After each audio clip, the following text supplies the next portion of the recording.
Wow. Oh, we have, Michael, we have your friend Antonio, I see. That prostitute. I think this is your fan club coming on. Hello there. All right, just so you guys know, everybody's muted. Oh, there's Tom. Everybody's muted so far because we're, I don't want to have a lot of chatter because we're going to be talking. And, oh, wow, Steve, that's nice. So, but you guys can hear us, correct? Say yes. All right, awesome. Thanks so much.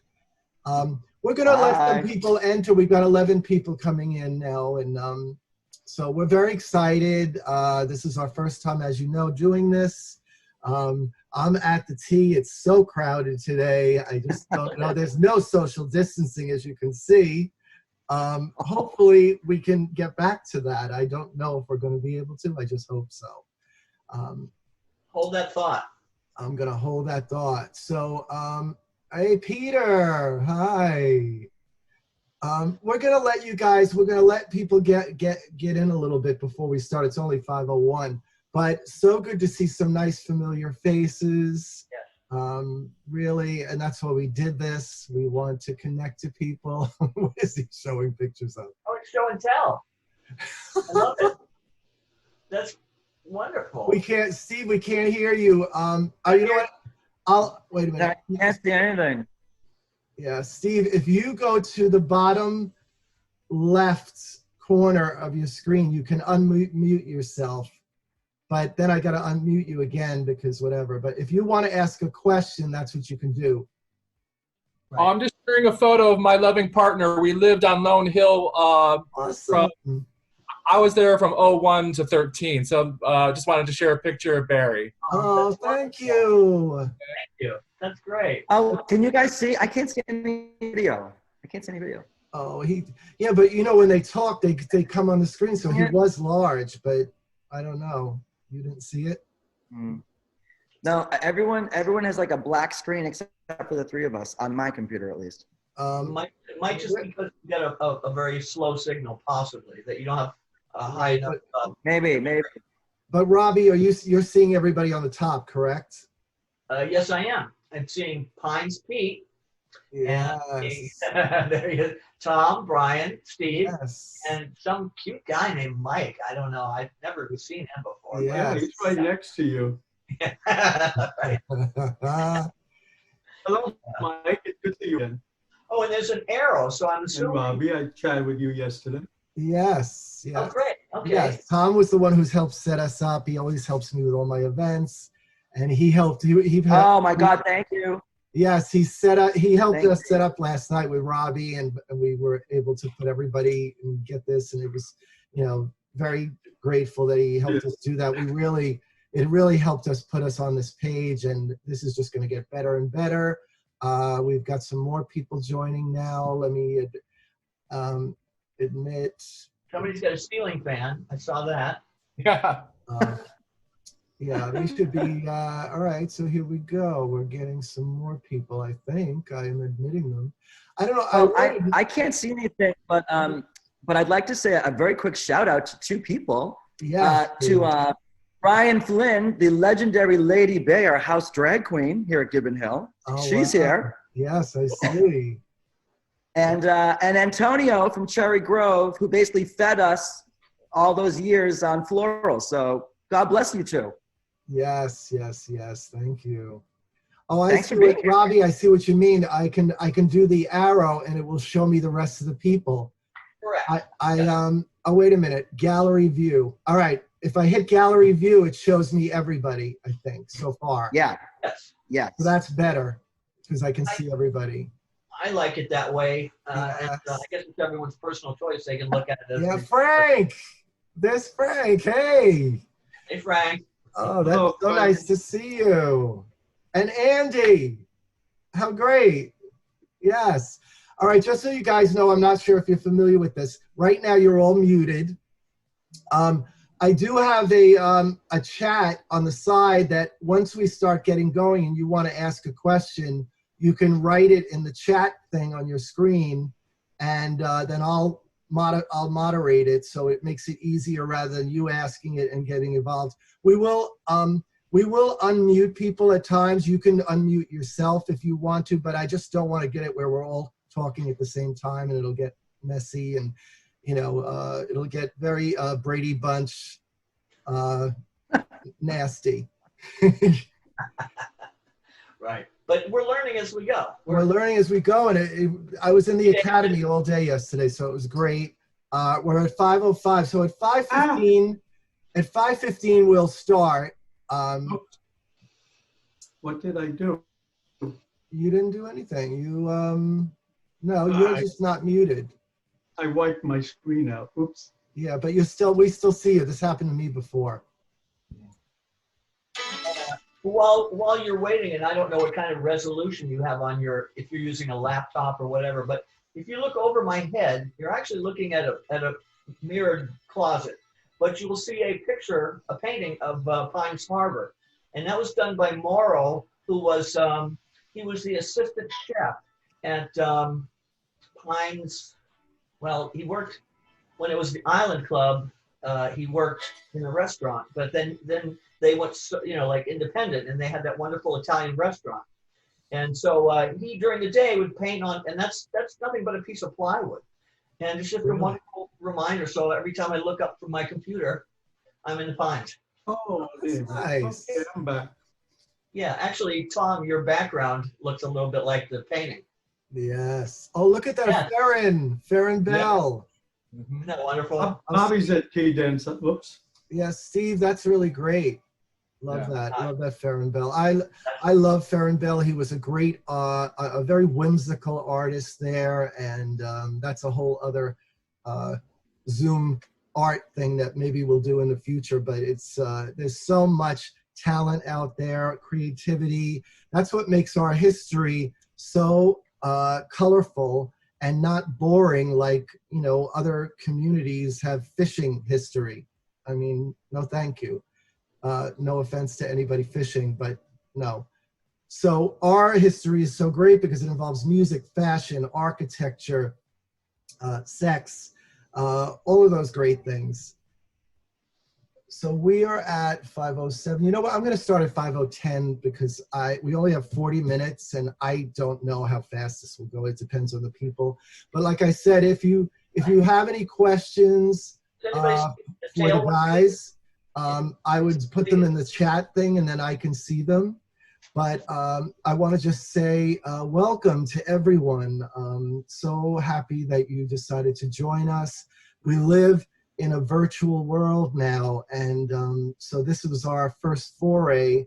I decided to come up with this idea, and I did it on Facebook first, and what really wasn't working. This is just so much better because I get to see everyone, and it's just better for us because we're all kind of clamoring for that connection to people. And I'll just say it's not as good as seeing each other at T-Dance, but we're getting as good as it's going to get right now. So that's the really great thing about it. And music is something that brings people together. So I decided to make these virtual teas, and Robbie and Michael, we did this in 2018. And I decided that if we could come up with the music to give you the music after the talk that we're going to do, it would get you a little into the mood, and you can use it for whatever you want to use it for. But it's like I said, it's something to help us remember, and that's what we need to do right now. We need to try to remember good times because the times right now aren't necessarily the best. Wait a minute, we've got 5 people. To help us forget, help us remember, and to help us forget. Yeah. All right, wait a minute. Something. Uh-oh, participants. All right, admit. I don't know why. Admit all. All right, here we go. Okay. Let's do it. There we go. Everybody's coming. What happened? Amanda. Ah, Amanda. Amanda Ferguson. I love Amanda. Fantastic. That's great. We have all our Brady Bunch participants. Ah, Mr. Lopez is here. Are you kidding me? Wonderful. Hi, everybody. Yes. Yeah, Welcome. everybody's got a, yes, great. There's Antonio again. Oh, Mr. Lopez, hey, Rich, nice to see you. Just so everybody knows, coming in, everybody's muted because we're gonna talk a little bit. And like I said, if you want to write questions, you can do it on your chat. You can unmute yourself on the bottom left if you feel the inclination to kind of get involved. But like I said, we just don't want everybody talking at once and it getting kind of crazy because we're still very new at this. Carol Merrill, Borowski, would you mind showing again where the go for the to text or to you go to let's see, wait a minute. There's a chat at the end of on the bottom of the screen here. I think you guys have it. It's in the middle.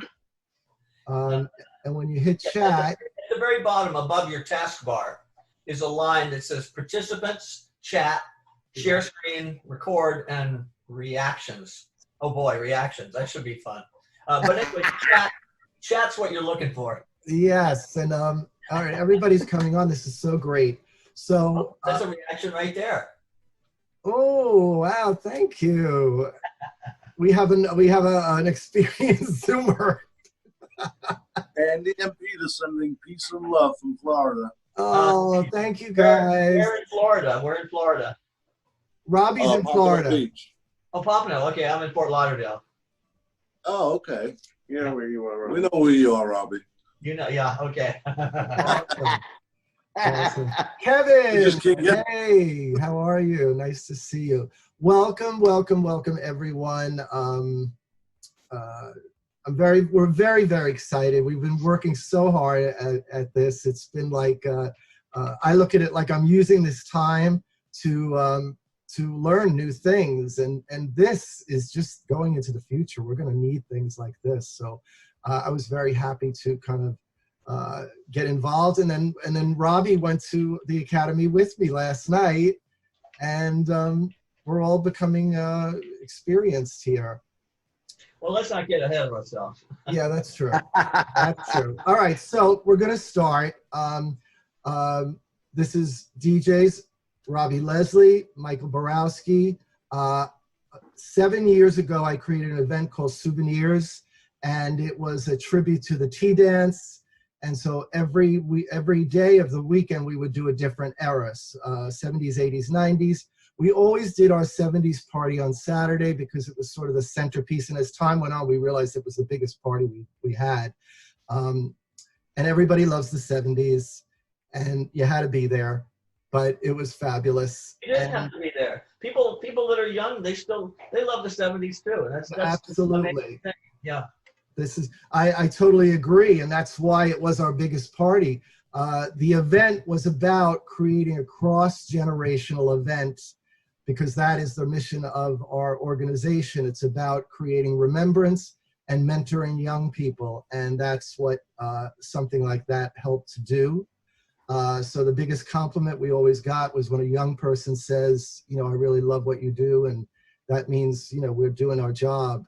So so we're really, wait a minute, I want to make sure, yeah, here we go. I want to admit all here, admit.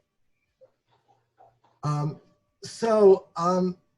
gonna start with asking some of our DJs, and this is pretty a general question that both of you can answer, and that is, what makes tea on Fire Island special? So whoever wants to go first can answer me.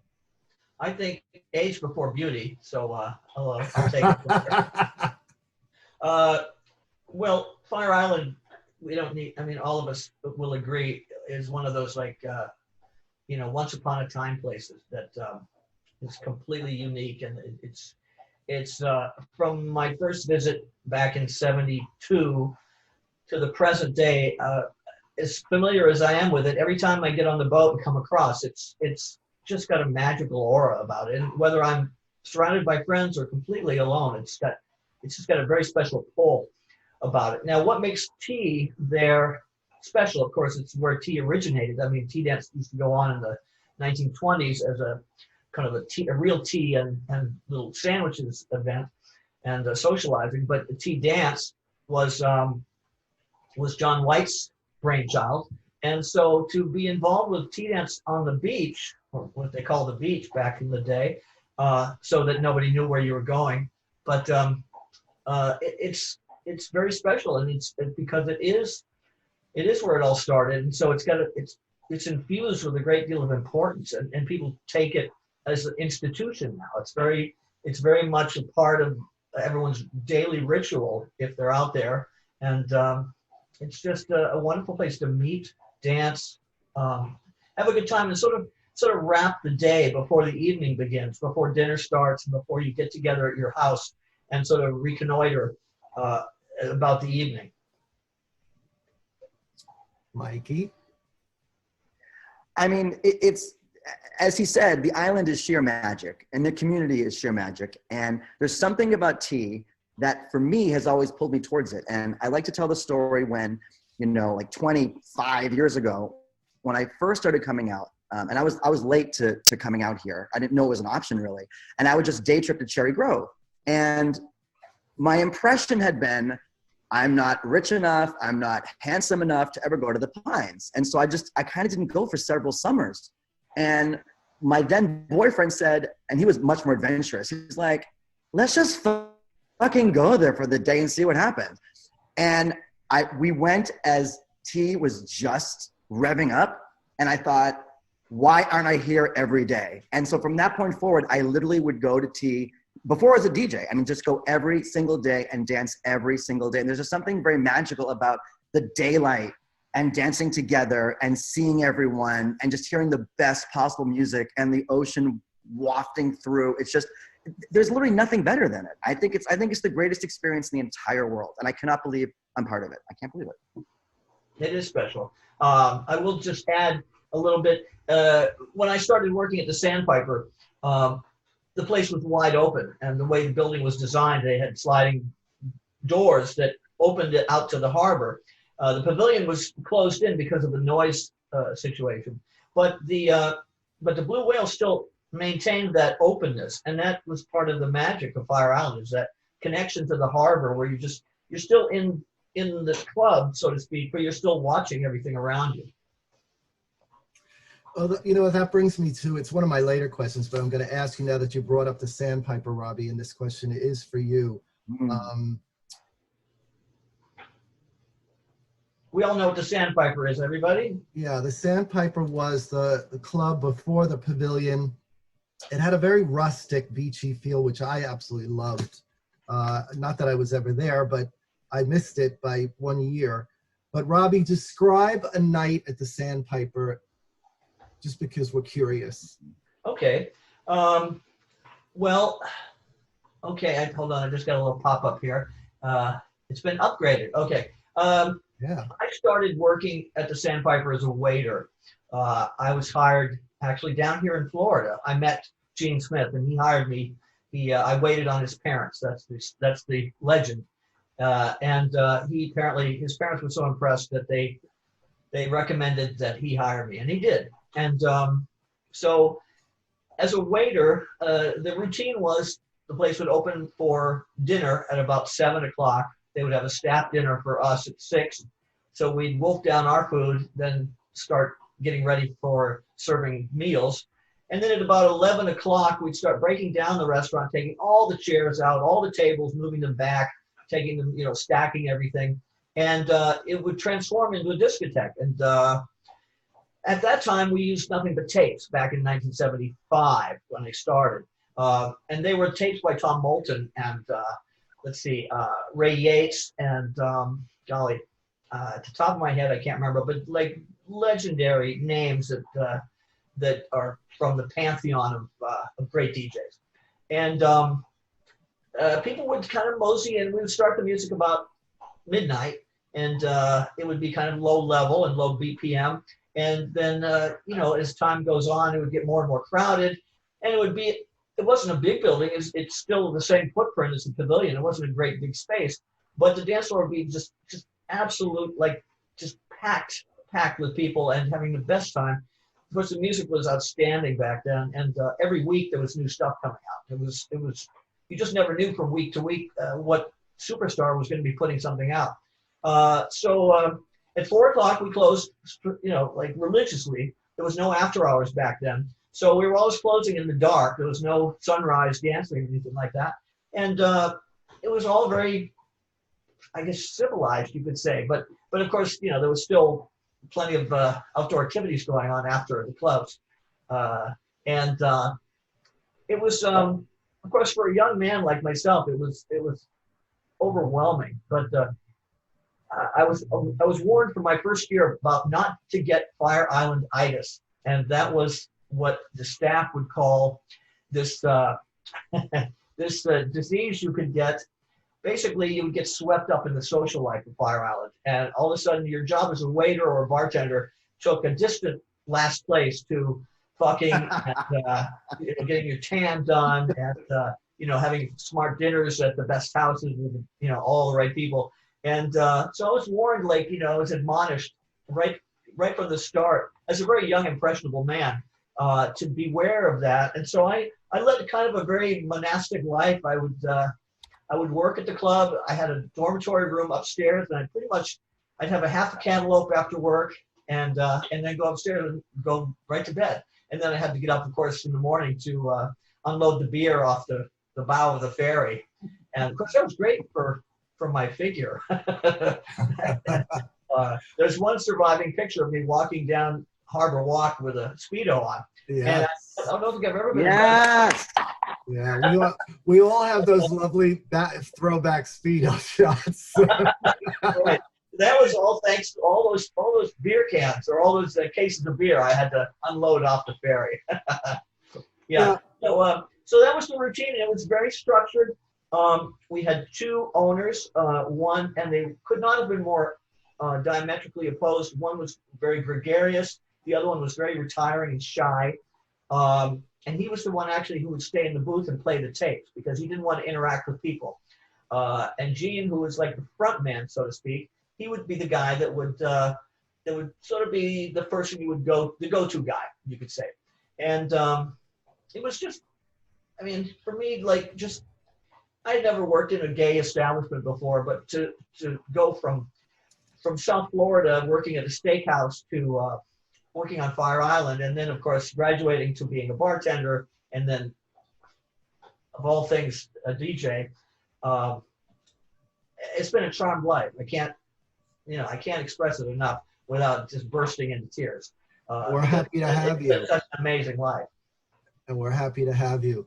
This question is from Michael, because Michael, you sort are a kind of the house DJ somewhat now, in a way. So how different is tea week to week? Like when you're working week to week doing tea, how different is the crowd? Do you feel it's different? Do you prepare differently? Do you tell us your... Sure. So I am one of a handful of resident DJs that are there every week doing something. And usually we rotate in our different shifts. So we're not always doing the same exact thing necessarily. And in terms of preparation for it, the great thing for me is I love variety. And so I'm usually doing a completely different gig every week, whether I'm doing low tea or sip and twirl or doing late night. So I enjoy the variety of it. And my preparation isn't really like some people imagine, like, do you plan out what you're going to play in advance? And the answer is really no. I know how I want to start out, and I know if there are new songs that I want to incorporate them somehow, if it goes there, but I'm really led by the crowd. And, if it's kind of a, quiet start, I'll play a little more stuff that I like and stuff that I want to really I know that will set the mood.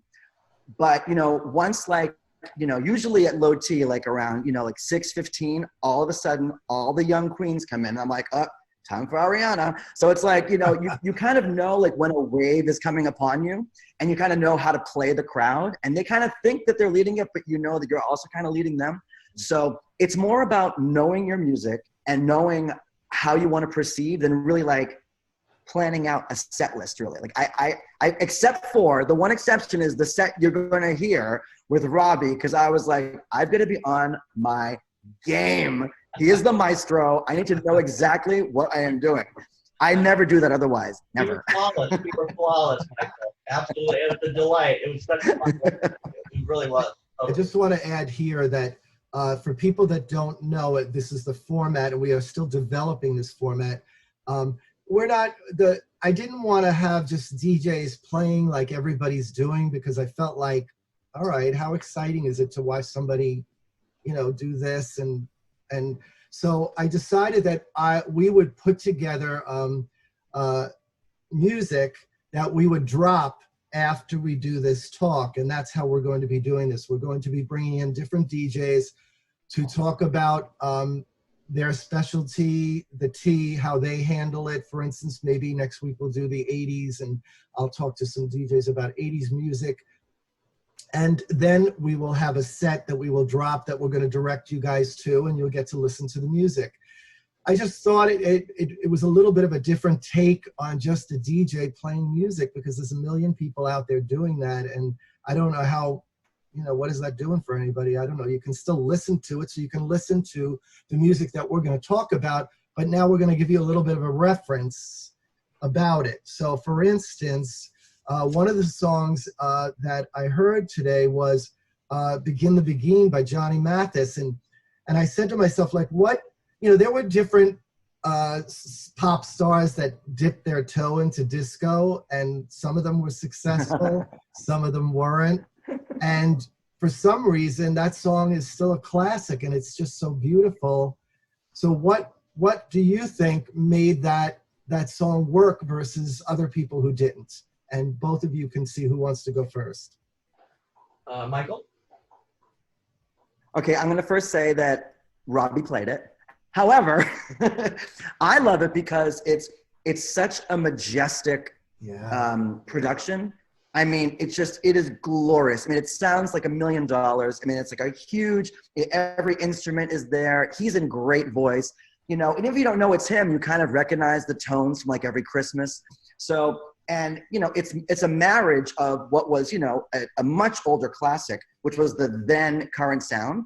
But now that current sound has become the classic. So it's operating on 3 levels. I mean, it's one of those perfect disco songs, I think. It's a classic. Okay, so to qualify right now, Begin to Begin is a very precious classic, but to a very specific crowd. I could take that song and put it out there in another group, and it would be the kiss of death. So that's another reason that Fire Island is special. It's very much, the word tribe is kind of a cliche, but it really is a bit of a tribe. We have a shared consciousness, I guess you could say, and a shared history. And so certain songs that have come up, the ones that are the older songs that have a real history, they've been around. In other words, they command a certain amount of respect, I guess you could say, as much as just I love it or I don't love it.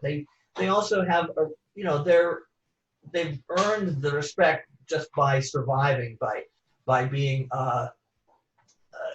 loved for so long and danced to for so long. In fact, sometimes they get burnished, and they're even more lovable and more wonderful as they get older, because they have older memories associated with them.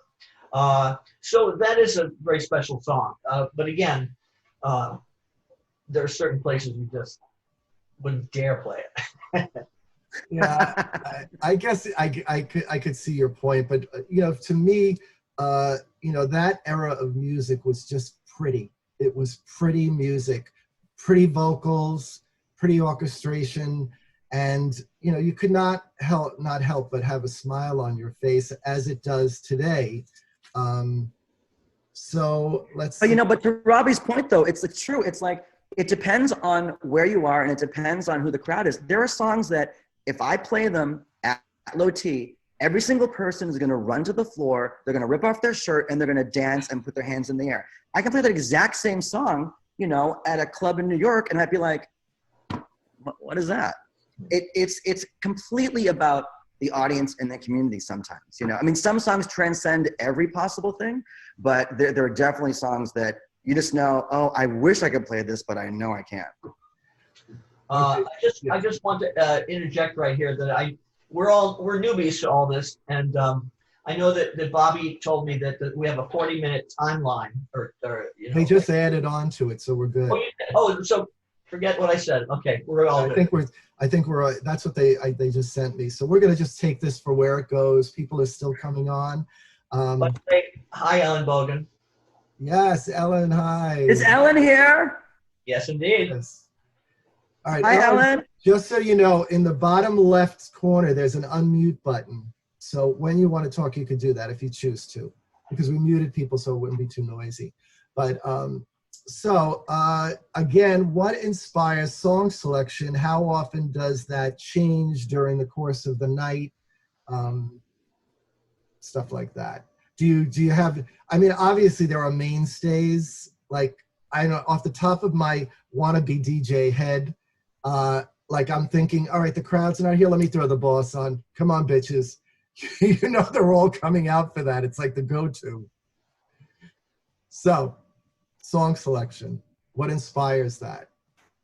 I mean, any DJ worth his salt, it's intrinsic in your machinery, your mental faculty to you just know the chemistry of the floor. However, and it's constantly changing. It's changing literally from minute to minute, and you just know, and it depends on your intuition. And I mean, I've seen 100 times people shoot their wad like too early in the course of a set, and don't know where to go, and they start to flounder. So I've mentioned this many times, but it's like a fantastic meal or really great sex. Playing a set. If there's foreplay, there's hot and heavy, and then there's reconciliation, I guess you could say. Is that how it goes? or in the case of food, dessert. That takes preparing, that takes finesse, and you don't get that just overnight unless you have some amazing intuition. And all the jocks that work on the beach, I mean, these are the best of the best. I mean, the people that work out there, we're spoiled. We have, I mean, my God, we have so much talent out there. It's astounding. So I bow my head to every generation of DJ that has worked there and continues to work there, and the new ones that are coming up now. Yes, they are. So what I'm gonna take a question from somebody here, because it kind of has to do with what I'm going to talk about next. Wait a minute. I just lost you guys. Hang on a minute. This is what happens when you've got too many clicks going on here. Tom Burns eating. What is Tom eating? There is no eating here. Only drinking. Okay, so yeah, I have Gilbert has a question, and it says, I think as one traverses from low T to middle T to high T, which is sort of twirl T, I guess that's what they call it now, people become less friendly and more superficial. As it goes on? I guess in the migration, I call it a migration because I was describing this to the Fire Island News is going to be doing a story on what we're doing here, and they were asking me about that, and I loved high T. I thought high T, today we need high T because people spoke to each other.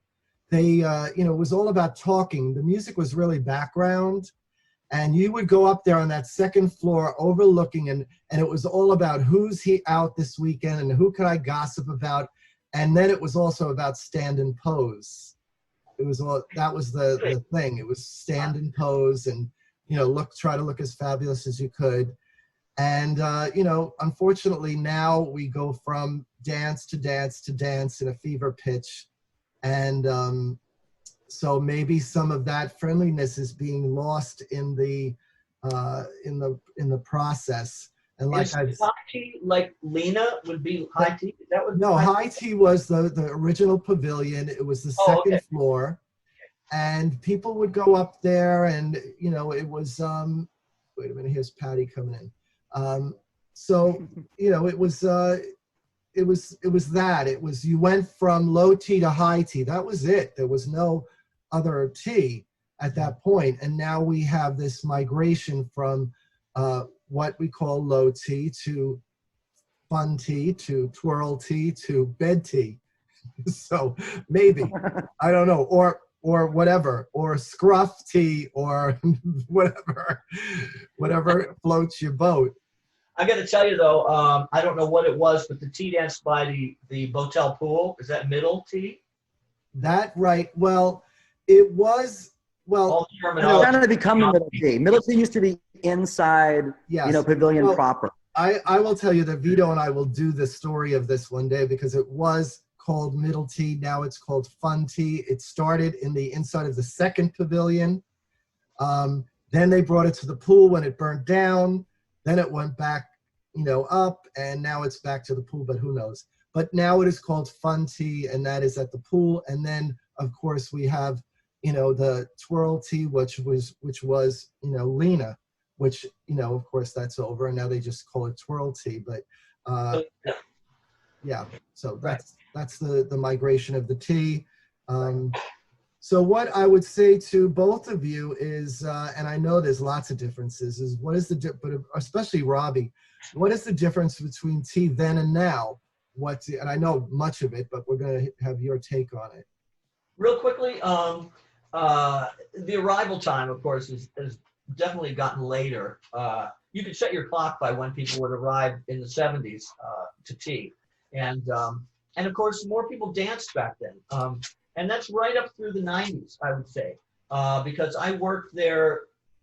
I worked for John exclusively in the late 80s. And I mean, we had some kick-ass tea dances on the weekends, at least. Maybe during the week, of course, the seasons change, and sometimes it's more social than more dancey. But definitely, it's a later arrival. It gives you a little more musical latitude, but at the same time, if not only the dance floor is empty, but the decks are empty, of course, that's, you're just playing for yourself and the staff for quite a while. So what's changed, of course, the arrival times have changed. The willingness to dance, I think that has something to do with technology. People have distractions. They have their phones handy, especially now that connections are much better in recent years. So they default to that because that's kind of the normal routine when they're in the city or wherever they live. So it's handy, and it's also, if you're not familiar with the surroundings or you don't know a lot of people, you sort of just go straight to your phone. It's kind of an escape a little bit. So that's another change. The music's great. I love the music, and I like the fact that it's a short set and it's nice and tight and compressed. And so there's not a lot of filler or waste. It just chugs right along. And I don't know what my dog is eating, but hopefully it's nothing toxic. Anyways, so I guess you've probably all seen Greystone on Facebook, but he's my new kid. And one thing about tea dance back in the day, which when I was a waiter, I would always go to tea, and the DJs at the Botel back then were Wayne Scott and Kevin Burke and Robbie Morgan. And the thing is, music was coming out so fast back then.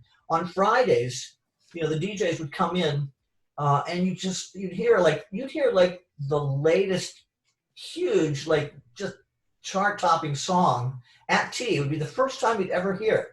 So that was kind of exciting. So if you went to tea on Fridays, sometimes Thursdays, you would get to hear those songs that you just heard it the first time around and said, oh my God, this is going to be a monster hit. And that was kind of fun. I heard Changin' by Sharon Ridley the first time ever. Wayne Scott played it at tea. And also I heard Brainstorm's Loving Is Really My Game for the first time there. And of course, that's still a favorite of mine. So, I mean, there are some songs that I strongly identify with tea. And that's because that's where I heard them first. Or that was like the signature song of a particular DJ that worked there. That brings me to my next question, which, by the way, anybody who wants to ask a question, like I said, you go to the chat bar and you can put it in the sidebar here and I can see it, and then I can moderate it, or I can unmute you and you can ask the question yourself. So you just let me know. You could chat me and say, I'd like to say something, and then I'll unmute you, because it just works better if somebody's moderating.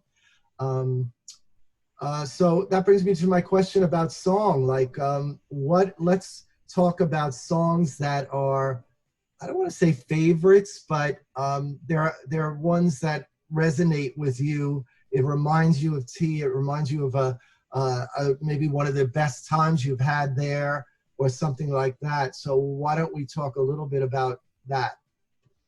So Michael. Michael, is he I see his image is frozen. Yeah, I think he's taking a nap. He dropped out.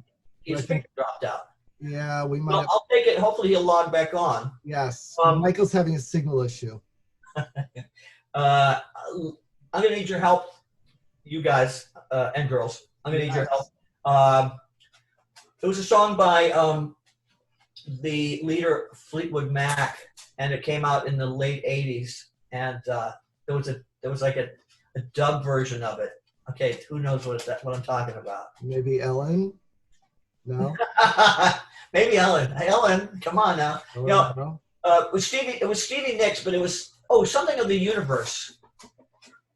Anybody? Ellen, you got to unmute. Let me unmute. No, you got to go to the bottom and unmute you. Oh wait, here we go. I'm gonna unmute you. Okay. Wait. No. There we go, Ellen. Was it Stand By Me or something like that? Was by Stand Back? No. No, it was Stevie Nicks. I know.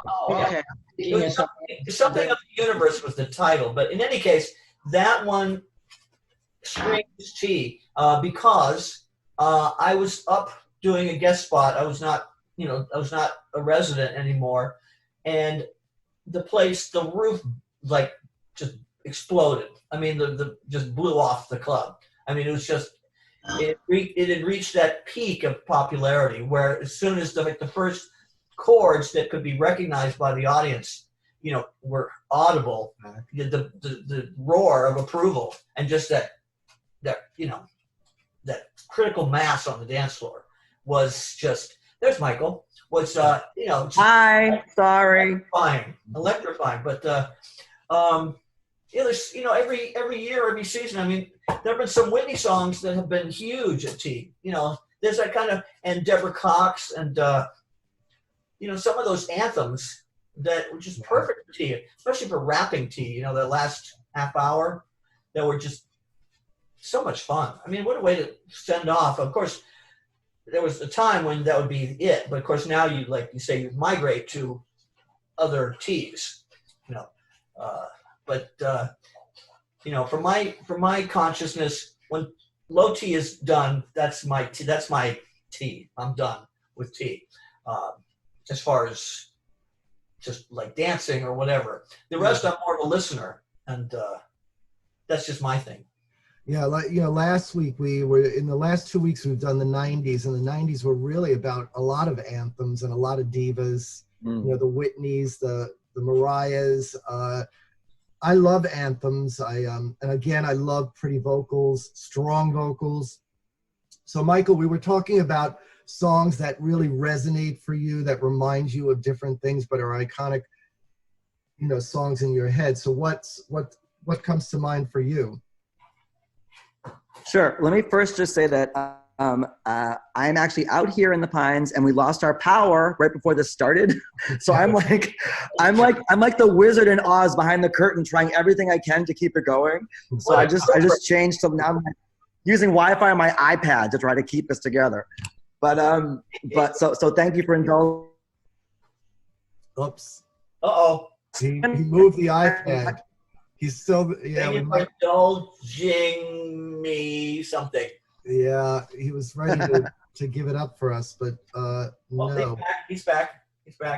You're back? Oh, I didn't realize I was gone, but I'm here. Yeah, I'm all here. right, so don't move your iPad.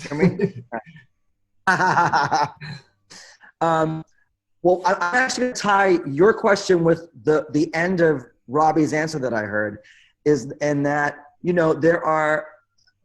nothing better than once you hit that like final hour and it's just anthem after anthem after anthem. And for me these days, that usually means, Twirl Tea, because that's when everyone's finally like coalesced and it's like the last big hour before everyone goes home for dinner, and they just really want to dance it out, and they want to know every word to every song and scream it out, and Sip and Twirl is packed. And but it's amazing that, again, that there are songs that, you know, are kind of just hits here. And my favorite question I get every year is, you know, what was the song of the summer? And I always go back with, well, like the song of the summer in America, or like the gay song of the summer? Yeah, big difference. Yeah. And they never match. All right. Somebody's. Well, Yeah, Ellen, I can't understand you can you. hear me? Let's. Randy Bettis was just there. Yes. He popped in and out. Randy Bettis. Yeah, Randy. He was just here a minute ago. But He was. Randy, we just spoke about your 90s set. There he is. We just spoke about your 90s set. We have you unmuted, just so you know, because we're Randy, gonna, if you notice, is on the beach right now somewhere. yes, yeah, Randy. See, look, I'm social distancing a tea dance, but nobody listened to me. I told them. But Randy, I'm gonna unmute Randy because I want to ask him. We don't care what she has to say, please. No, I do. Who does? See, wait, unmute. All right, Randy, can you hear me? Wait, no, it's Can't not. hear you. Wait, let's see. You unmuted your microphone, honey, Randy, on your Yeah. desktop. Yeah, tell him how to unmute himself. Is that me? Yeah, there you go. Okay. So Randy, we did the 90s last week, which was great, and I think you know, we didn't do it this way, which, as you can see, we're evolving. So this is so much better. Yeah, yeah. But it was great, and loved your set, and we got a lot of hits going from it. So that was really, really great, and that's what we're trying to do. We don't charge anybody anything. This is not about money. It has never been about money for me. You know, it's about passion and doing something that you love. Right. And showcasing people, and that's, you know, we rise by lifting others. That's how I roll. Absolutely. Yeah, so I'm going to throw this to you, Randy, too, because we were just talking about songs that resonate to people. You know, resonate as a DJ. Like there's certain songs that just, you know, you knew where you were, when it was, what set you were doing, whatever. So why don't you just throw your hat in the ring and tell us a little bit about that? Okay. During this whole crisis thing, like, you know, I've been reviewing my music. I've been going through things to do radio mix shows, to keep things new and fresh, but also, you know, like I always do, I throw in some classic or some big hit from the 90s, because I think that speaks to people's hearts. And there are two songs particularly that have been just keep popping into my head. And one of them is Sunshine, which I remember specifically. Like I wasn't a student of the music of the 80s, because I was really involved heavily in competitive gymnastics at the time. Okay. You can mute it now. You can mute it. So I didn't know a lot of that music. And I remember being at the Pavilion one night, Michael Fairman was playing, and he mixed that in, and the crowd went bonkers. Like, I'm even getting chills talking about it. The crowd went crazy, and Sean, my husband, was next to me, and my friends Judith and a bunch of other people, Broadway people, and I'm like, what is this? Like, how do you all know this already? And they're like, you don't know this? I'm like, no. And it has really become one of my favorite club songs, because it always gets a really warm response anytime you mix that in. Now, what's the other one? I'm curious. What's the other The one? other one was Sarah Washington's Heaven. Oh, wonderful. Because that was the Fire Island. To me, every time I go out there, I think of that song. Like Yeah. it Like just 2000? lifts everybody's spirit. 2000 or something like that it came out, or 99? Yeah, I think it was 1998 or something. Like it was right around the time that Yeah. Jimmy Gomez did Right. Life, Love, and Happiness and How Can I Love You More, and all those big, huge anthems. You're right. So, Oh, How yeah. Can I Love You More. Oh, my God. Yeah, right? That's That right. still rocks my world. Sure. Yeah, beautiful. But yeah, those are two songs that have been kind of running in loops in my mind since this pandemic started. Mhm. Yeah, Thanks, Randy. That was great. You're All welcome. right, here's my question. What makes a classic, and why do you think it has staying power? Some of these classic songs that you can still play. The kids weren't even born yet. Honey, And we make a classic. what? We make it a classic. Right, There right. you go. Yeah, I mean, I think it's kind of like radio. The more you hear it, because radio, like a lot of times they play 5 songs an hour, and they play them every hour. So it gets kind of into your brain. So I think Robbie's correct in that even though we talk about an instant classic, I think it becomes an instant classic when the DJs present it to you again and again. Yeah, but here's the thing. It is very much a cooperative thing. I was just kidding more or less, or a little bit, when I was talking about we make. I mean, that's rather preposterous, but it's the interaction. You know, we play a song that we like, and we see what's happening in front of us. Right. And what's the word? It just impels us to play it more often, and it's like a love affair. You see it grow and blossom and bloom, and that's the wonderful thing about music. And Randy said a second ago about getting chills when he thinks about music. I mean, what better wonderful thing can you be involved in as a career when you bring about that kind of visceral response instantaneously with people Right.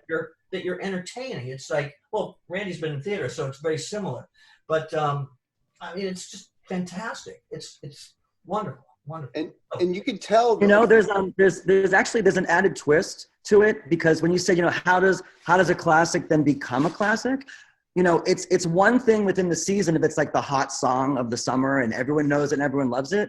Right. But if you kind of fast forward to like 10 years or 20 years, and there's like, you know, if the community has embraced it and a new young person arrives on that dance floor and every single person is singing the words to a song he's never heard of. right. I mean, for me, and I can speak for like some of my fellow dancers here, like Amanda and Brian, we go to Low T every day, especially the older, like classic vintage sets, and be like, what is that song? What is that song? And like, and so it kind of feeds, like the energy of the original crowd feeds it through each generation. And I think that's why, that's another layer to it. It is, absolutely. Off the top of your head, name some songs of the summer. Like I'm thinking off the top of my head, I don't know what year it was. In the 2000s, Mary J. Blige. I'll tell you right now, Song of the Summer 2010, especially Fire Island, Alexis Jordan, Happiness. I can still play that every single set in the Pines, and people go crazy. And you ask, you know, Middle America, they're like, what? Who? What the hell song is that? But here it's huge still. Do you remember that? I mean, it certainly hasn't had the staying power of some of the others, but there was that Flower duet that came out in the late 90s that just was huge. And it was a very, you know, fluffy summertime song anyways. It was from the opera Lakme, and it was actually like a dance version of a classic piece, right? Exactly, of an operatic duet. But yeah, I'm overloaded with so many songs, and to pick Because one. there's been too many summers. So many decades. That's why, girl. Where's my walker? Right. I just put mine away. I'm your walker. Oh, wait. Is that Viola Wills? No, it is Viola Wills. I love Viola Wills. Yes. Yeah, I think that one for sure. The two songs for me that speak summer, I don't know, because I think I heard them in the summer on Fire Island. One is High from Lighthouse Family, and classic. the other one. Oh wait, what did I think the other one was? Oh, Vic Moore's Breathe. Oh, that's nice. Breathe. Yeah, right. Yeah. Right. Adurna. I can't think of this title, but Randy, do you know it? Adurna. Is it Can We Love Again, or? Oh yeah. Is that the title? Yeah, I think so. Yeah. Can We Love Again? Yeah. Well.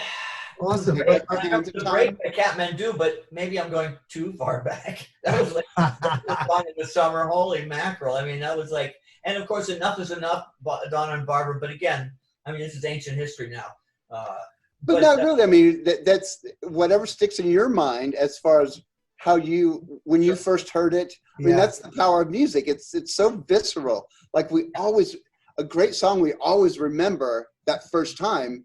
Yeah. I mean, I can't even remember what I ate last week, but I can remember songs I can remember when I first heard MacArthur Park, you know? Yeah. Right. Oh, and why hasn't anyone said MacArthur Park? Hello, come on. Yeah. Right. Well, and I think because MacArthur Park, I first heard it, like I was living in Illinois in what has now become a very right-wing area. It wasn't then, it was very democratic then, and because there's a lot of working people, but I remember getting my first phonograph, and it was actually a turntable, and it had an 8-track player in it. And when you put the needle on the turntable, there was a panel in the front that had disco lights. And I think I was the only one in the world that had that. I mean, I thought in that moment. And the first record I bought was Angela Clemens, Give Me Just a Little More Time, and Donna Summer, MacArthur Park. And I listened to that on repeat over and over. Wonderful. What a great memory. That's terrific. That is awesome. So Robbie, here's a question for you. How is music choice different in, say, Dubai, you know, or is it the same? No, it's totally different. But I mean, you know, if you're a disc jockey, first of all, you're not going to be successful unless you know your audience. And of course, if you're traveling, you have to pack for that. And thank God for thumb drives and CDs. Because, you know, I mean, when I started playing abroad, which was in the early 80s, like 81, 82, I had to take vinyl on the plane. But unfortunately, they didn't have like weight restrictions back then. You know, that's a more recent development. But of course, you know, you can't protect yourself by bringing everything, because you can hold it on a thumb drive the size of my thumb. And you can have, like, you know, 6 days worth of music in that little piece of hardware. But yeah, you have to know your audience. You have to know what you're getting yourself into. And do you want to take a particular gig? Do you want to accept something where there's an unknown factor? I mean, that's almost too risky. You know, you have to do your homework. You have to know who's booking you. What do they want? In my case, because of my pedigree, I'm very strongly associated with retro and disco. So that's been kind of narrowed down. I don't play like top 40 or whatever mainstream music when I do most of my out of town work. So I'm either doing, like, you know, very progressive deep house stuff or disco or classics or what have you. And so that gives me a little more, you know, tightness that I can be more proficient as opposed to just a wide open field and not know what I'm getting myself into. Right. And that goes for New York. That goes for anywhere. If you don't know your audience, if you don't know what you're walking into when you accept a gig, you know, that's playing Russian roulette with your career. Yeah, I'm going to throw it out to some of the people here. And on your left side in your on your screen, you can unmute yourself to ask one of our guys a question. So does anybody want to do that? Let's all together say how much we hate Michael for being on Fire Island right now. That's right. I'm sorry. That's too fabulous. That's too fabulous to be there right now. And always wearing a tank top. Hi, Michael. Yeah. It's my brand. It's my brand. Also, I'm always warm, so it helps. And Mike, it's so warm up here, isn't it? It's freezing. With the 700-mile-an-hour winds and 30-degree temperatures, it's fabulous. I know, but I love it. I love it. You're so appropriately dressed. Robbie, remember the song You'll Never Know by High Gloss? Oh, absolutely. Oh, my God. What a great memory. Yeah, that was a huge song. Absolutely. Yeah. And the album cover was gorgeous, too. That's right. It was black. I think it looked like a woman, like laughing. It was a black woman, yeah. Right? Yeah. Oh, do you remember cover art? Oh, my God. Like album covers? That's kind of a lost thing, isn't it? Yeah. We should just buy an album based on the album cover sometime. How about Bette Midler's first cover? Yeah. What's that? Bette Midler's first cover was classic graphic art. Yeah. Yeah. I still didn't hear who that was. Who was that? Bette Midler. Oh, Bette Midler. Oh my God, yeah. And totally iconic cover. Yeah, yeah. What do you think of the resurgence in vinyl? What do you like? We had a vinyl day at the Tea Dance years ago with Jimmy was there, Jimmy Dupree. Me? Yeah, Jimmy. I did that. You all look fabulous in vinyl. What do you think about the resurgence of vinyl? What are your feelings about that? Do you think nobody's going to be hauling vinyl? It's a niche market, in my opinion. It's more now a novelty than it's never going. I mean, they're never going to be pressing things in such wide variety that it's going to you're going to be able to fill your collection with exclusively vinyl format music. That's my take on it. Yeah, and as a DJ, I loved vinyl. I loved the visceral feel of it. I loved being able to see when things dropped out and when things didn't and all that. And I have to say, I fought the whole digital, even going to CD at first, I really fought that. And like Robbie said earlier, though, once you start traveling, honey, it's digital godsend. Hello and goodbye. Yeah. Well, I'd like to say that I started DJing, 1973, I think? It was a long time ago. And I stopped in about 85, 86 when I had a record deal with RFC. I used to schlep vinyl to Los Angeles to Puerto Rico. You never knew if they were going to lose it on you. But sound, there's nothing like the sound of vinyl. Everything right now is extremely compressed. And I would love to have an old amp with tubes if I could, and just blast them. There's some beautiful samples. Yeah, there's nothing like the sound of vinyl. I agree with you 100%. Yeah. Yeah, it's a whole venue. Unfortunately now, yes, vinyl is having a push forward. I never got to learn the computer, but that was my choice. But in today's world, who knows what's going to happen? There's like one or two plants, and that's it. And it's so expensive for them to reproduce. Right. Excuse me. Years Carl, ago, you learned the computer. You're on the computer right now. No. Yeah, I meant I meant with the thumb drive and playing music. I know. Yeah. Give me vinyl, let me play. I play privately a little bit here and there. I have some friends in the business, right, Robbie? Yeah, that's right. To the end. Yeah. So back to what you were talking about classics, if I may, for a minute or two. Yeah. There's certain classics in the 70s and 80s and even early 90s. I remember, what was it, maybe late 80s, early 90s with Agatha Falstaff with Wrap Your Arms Around Me, which to me was always a classic on the dance floor. Yeah, right.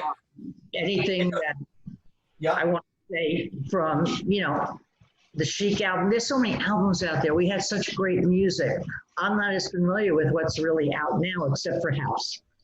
I prefer house music now. Well, with all due respect to the current crop of music and the people that put it out, and this is just the way it is. The 70s musicianship, in other words, people that were producing the music and the people that played the music, the session players that played the strings and the horns and everything that you would hear, the people that did the arrangements. Sure. These are all like, this is craftsmanship that you can hear. Today, you can crank out a club song, basically a house track, in an hour or two. And it could be massive. It could be huge. I'm not qualifying it as popular or unpopular. I'm just saying that in the 70s and 80s, you had a crop of musicians that were born, that are my age, maybe slightly older, that were born in the 40s and 50s, right. That once disco became a mainstream commodity, they were composing, they were arranging, they were performing instruments. Oh, absolutely. And you cannot duplicate today. Now it's strictly cannibalized samples from older recordings that make wonderful music. Make no mistake. However, the musicianship that all this originated from all comes back to the 70s and the 60s. I mean, the 60s was just an explosion of talent and amazing creativity in music. Well, yeah. 70s as well. And then, of course, with the digital age, everyone can just produce their little hearts out, but maybe shouldn't. Right. Robbie, they were cross-platform artists. They knew jazz and classical music. Jimmy sang opera. Absolutely. They really knew music. That's right. That's right. Yep. It was very fluid. Yeah, it's comparing music now. Not all music. There's some really great stuff that's being produced out there, like Robbie said. But on the whole, like it's like comparing the Woolworth building in Manhattan to the New World Trade Center. Like you can't compare that kind of craftsmanship. And there's one song for me, like when I started getting into the DJ stuff, that I know it. Some people think it's overplayed, but every time somebody mixes it in, I think about how the craftsmanship of it, and that's Souvenirs.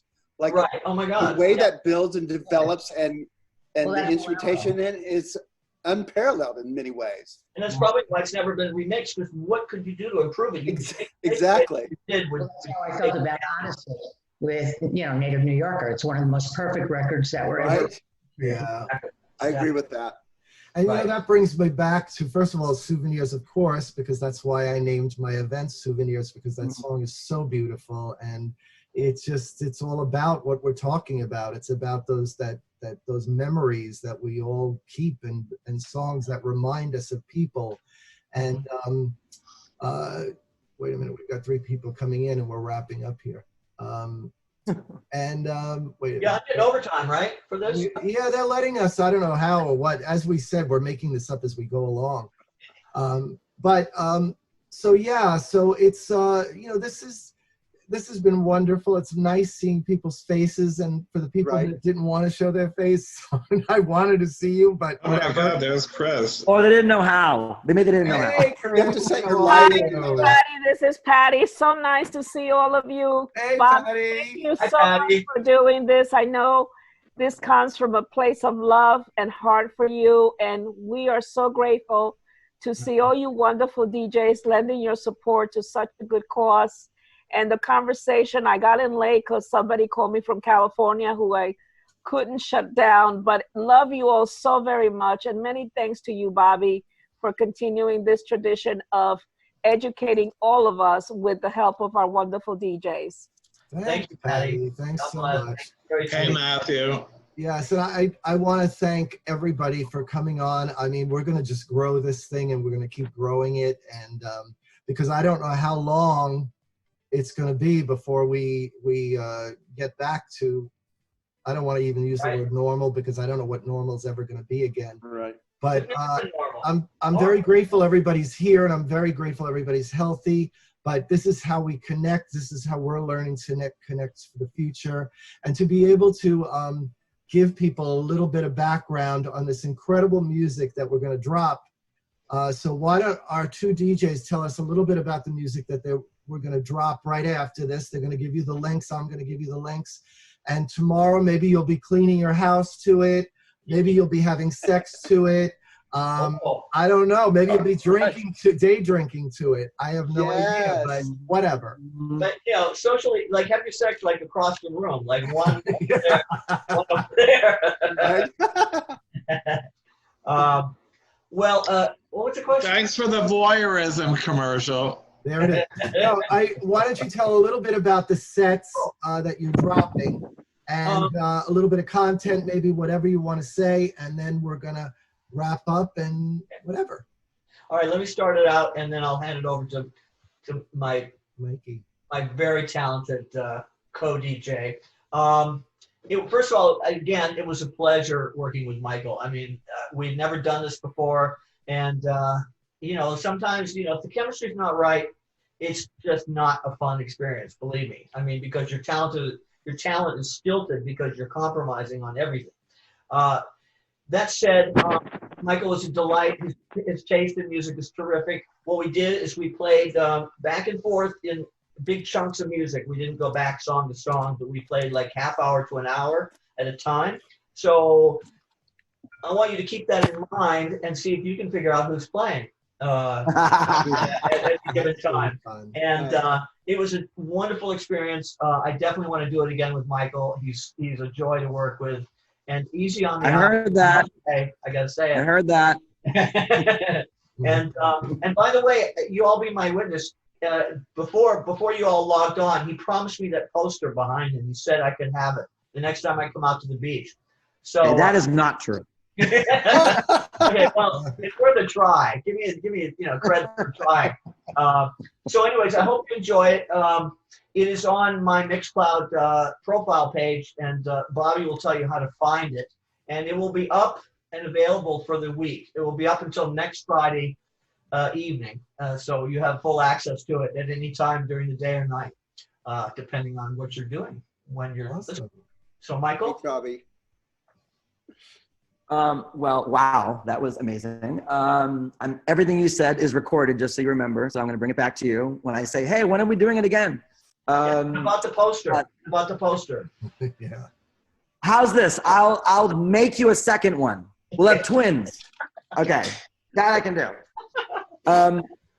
So I had never done a dual DJ gig before, like with another DJ ever. And so to have it be, I mean, who I call the maestro, it was so intimidating, but so exciting at the same time. And so it made me like hit every possible, like fiber, just like make sure I was going to be at the top of my game. And what I love about Robbie is that, I mean, first of all, I feel as if if I may be so bold, say that our musical taste is so similar. Like, I mean, I adore everything he played, from the 70s right up through till today. I mean, I listen to his sets all the time. I was telling him earlier, every morning I take a 2-hour beach walk and I'm like, okay, today it's going to be Robbie at Sandpiper. Today it's going to be Robbie at, 12 West. So to be able to have this opportunity was so beyond any expectation. And so Bobby, thank you for letting that happen.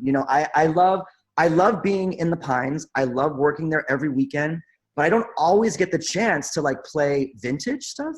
And so it's my favorite. I mean, that's what I grew up with, with my mother's 8 tracks. And so to be able to kind of recreate that experience with the person who literally is the top of the game then and now, I mean, to me, it was such a dream come true. So I hope some of that comes through in what you hear, because for me, it was an utter joy. It totally does. It totally does. Yeah. And thank you. Thank you for that. I'm very touched. Thank you. Yes. And I just want to say, 10 years ago, I had this idea to document our history. I have no experience in it. I'm a hair guy. And as I tell people all the time, 2 things. One is I'm very shy. Nobody believes it because my passion takes me to places. And my passion has taken me on this incredible journey. And I had these unbelievable people who gave me my soundtrack. And these are 2 of those people, and that I used to listen to and never in a million years think that I could just call them up and say, look, I have this crazy idea to do this virtual thing, and let's do this, especially Robbie. And Michael, he was my baby DJ. I remember him, coming out and just going to our first souvenirs, and to be able to give him back to him and say, look, I want you to be up there. And this is who I'm gonna match you with, was just the best honor for me. It was just so great. I'm getting all teary-eyed about it. But it's 10 years, I cannot believe it. And it's the legacy that I'm going to leave in this world, and I hope that people find it valuable. But I'm a creative person, creative people create, and that's, in this downtime, that's what I do. So here it was. I said, you know what, I'm going to just jump on this virtual bandwagon. And so here we are today, and I'm just incredibly grateful. I'm hoping we grow this. Robbie, you're phenomenal. Mike, I'm just so grateful. Well, and grateful for everybody here for your support. You've done an amazing thing, and you've been so like positive, and I don't want this to be a love fest, but I mean, Bobby, really, my hat's off to you. It's an amazing thing you've done, and you've like rallied again and again, and you've like just forged ahead. And so, I mean, this is not an easy thing we're talking about, but you like resurrected a love of music and appreciation for Fire Island history that is just never been done before. And it's, I mean, truly, thank you. Yeah, and I agree. So I second that. Well, thank you. Third. Wendy. And I will say I'm not looking for that, but I will say I'm wearing our T-Dance t-shirt. This is how we make money. This is how we keep this going. Go on our site. This is one of our most popular shirts. We were just about to go to print on some new ones. Of course, that didn't happen. But just grateful for everybody. And thanks so much for coming. And come on next Friday. I have no idea who we're going to have. I'm hitting up some people, and we're going to see where we're going to go with this. But thank you so much for supporting us. It's wonderful to see all of your faces. It really is. Yes, Yeah, wonderful agreed. to see everybody's faces. Thank you. From Thank the you. Pines with Love. Yeah. From Mike. So tell Yeah. them where to go. Stay safe, and do what you got to do. Yeah. And Michael, where do we hear your music? Also Where, my music? Mixcloud? Well, yeah. So, I mean, the point is that right now, Robbie has uploaded his this dual thing to Mixcloud. I also have an account on Mixcloud, DJ Mike Borowski. So we're both there. We both, uploading sets. Stop. Listen to this one first, obviously, because it's only up for 1 week. So we want to make sure that you guys hear it. But basically every week I'm putting up something. In this age of not being able to go to bars or clubs. Like every week it's like I'm putting up a twirl tee, I'm putting up a low tee, I'm putting up college 90s, I'm putting up a vintage disco. So I feel like it's just like, just want to keep us engaged in some way, There it is. Yeah.